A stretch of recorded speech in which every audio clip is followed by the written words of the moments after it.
ಪತ್ರಿಕಾ ಹಾಗೂ ಮಾಧ್ಯಮ ಮಿತ್ರರಿಗೆ ಮೊದಲಿಗೆ ಧನ್ಯವಾದಗಳು ತಿಳಿಸ್ತೀನಿ. ಏನಿವತ್ತಿನ ದಿನ ಪತ್ರಿಕಾಗೋಷ್ಠಿಯನ್ನು ಕರೆಯುವಂತ ಉದ್ದೇಶ ಏನು ಅಂತಂದ್ರೆ,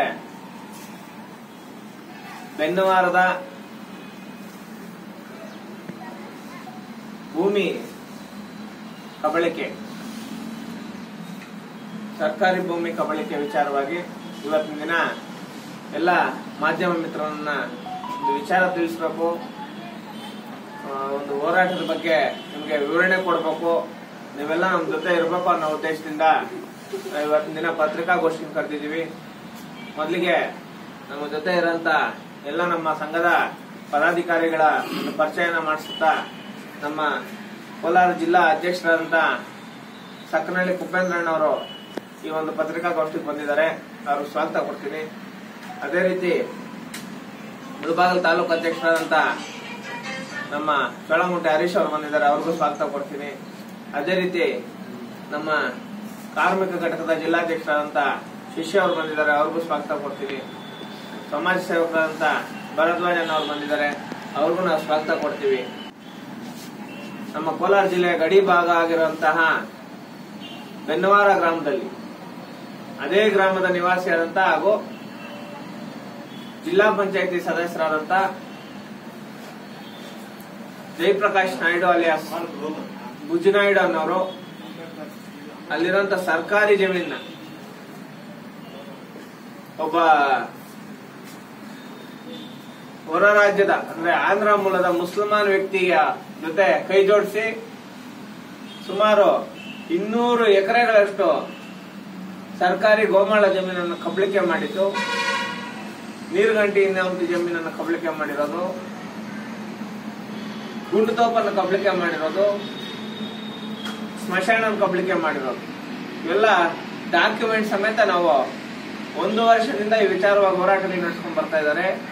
ಯಾವುದೇ ಕಾರಣಕ್ಕೂ ಅವ್ರ ಮೇಲೆ ಕ್ರಮ ಕೈಗೊಳ್ಳುವಂತ ಕೆಲಸ ಮಾಡಿಲ್ಲ. 19ನೇ ತಾರೀಕು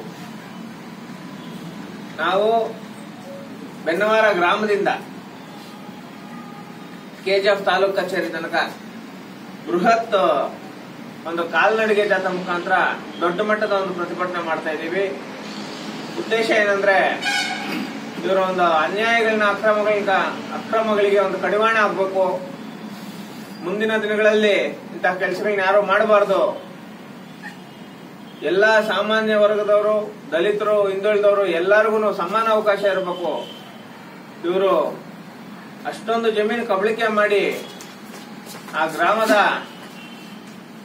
ಒಂದು ವಾತಾವರಣವನ್ನ, ಶಾಂತಿಯನ್ನ ಕದಡುವಂತ ಕೆಲಸ ಮಾಡ್ತಾ ಇರೋದು ತುಂಬಾ ಮನಸ್ಸಿಗೆ ನೋವಾಗಿರೋದ್ರಿಂದ ದೊಡ್ಡ ಮಟ್ಟದ ಹೋರಾಟ ಮಾಡ್ತಾ ಇದೀವಿ. ದಯವಿಟ್ಟು ಎಲ್ಲ ನಮ್ಮ ಪತ್ರಿಕಾ ಮಾಧ್ಯಮ ಮಿತ್ರರಿಗೆ ಅವತ್ತಿನ ದಿನ 19ನೇ ತಾರೀಕು ಬೆಳಗ್ಗೆ ನಾವು ವಾಹನದ ವ್ಯವಸ್ಥೆ, ಟಿಫನ್ ವ್ಯವಸ್ಥೆ ಎಲ್ಲ ಮಾಡಿ ಎಲ್ಲರೂ ನಮ್ಮ ಜೊತೆನೆ ಕರ್ಕೊಂಡು ಹೋಗ್ತೀವಿ. ಯಾಕಂದ್ರೆ ಎಲ್ಲರೂ ನೀವು ಅಲ್ಲಿ ನಡೆದಿರೋ ಅನ್ಯಾಯಗಳನ್ನ ನೋಡ್ಬೇಕು. ಸ್ಮಶಾನಕ್ಕೆ ದಾರಿ ಬಿಡ್ದಿರಾ ಪೆನ್ಸಿಲ್ ಹಾಕೊಳ್ಳೋ ಕೆಲಸ ಮಾಡ್ತಾರೆ. ಅಂಬೇಡ್ಕರ್ ಸ್ಟ್ಯಾಚ್ಯೂನ ಒಂದು ಗೋಮಾಳ ಜಮೀನಲ್ಲಿ ಅಂಬೇಡ್ಕರ್ ಅವ್ರ ಭಾವಚಿತ್ರನ ಹೂಳಾಕೋದ್ರೆ ಅದನ್ನ ತೆಗೆದು ಕಿತ್ತು ಬಿಸಾಕ್ತಾರೆ, ಎತ್ಕೊಂಡೋಗಿ ಗ್ರಾಮ ಪಂಚಾಯತಿಯಲ್ಲಿ ಇಟ್ಕೊಂತಾರೆ. ಅಲ್ಲಿ ಹೋರಾಟ ಮಾಡ್ತಾ ಇರೋಂತ ವ್ಯಕ್ತಿಗಳನ್ನ ಇಮಿಡಿಯೇಟ್ ಆಗಿ ಅರೆಸ್ಟ್ ಮಾಡ್ಕೊಂಡು ಕರ್ಕೊಂಡೋಗಿ ಪೊಲೀಸ್ ಸ್ಟೇಷನ್ ಅಲ್ಲಿ ಹಾಕ್ತಾರೆ. ಮತ್ತೆ ಅವ್ರ ಮೇಲೆ FIR ಮಾಡಲ್ಲ, ಒಂದು NCR ಕೂಡ ಮಾಡಲ್ಲ. ಅವ್ರ ಮೇಲೆ ಕಂಪ್ಲೇಂಟ್ ಕೊಟ್ಟವ್ರು ಯಾರಂತ ಗೊತ್ತಿಲ್ಲ. ತುಂಬಾ ದೊಡ್ಡ ಮಟ್ಟದ ಒಂದು ಅನ್ಯಾಯಗಳ ಯಾಪ ಮಾಡ್ತಾ ಇರೋದ್ರಿಂದ ನಾವು ಅಂಬೇಡ್ಕರ್ ಸೇವಾ ಸಮಿತಿಯ ಒಂದು ಸ್ಪೆಷಲ್ ಎಡಿಷನ್ ವಿಶೇಷ ಘಟಕ ಕೆಂಪು ಸೇನೆ ಅಂತ ಮಾಡ್ಕೊಂಡು ದೊಡ್ಡ ಮಟ್ಟದ ಒಂದು ಹೋರಾಟ ಮಾಡ್ತಾ ಇದೀವಿ. ದಯವಿಟ್ಟು ಎಲ್ಲಾ ಪತ್ರಕರ್ತರು, ಎಲ್ಲಾ ಮಾಧ್ಯಮ ಮಿತ್ರರು ನಮ್ಮ ಜೊತೆ ಕೈ ಜೋಡಿಸ್ಬೇಕಂತ ಹೇಳ್ಬಿಟ್ಟು ಈ ಮುಖಾಂತರ ನಾನು ಹೇಳ್ತೇನೆ.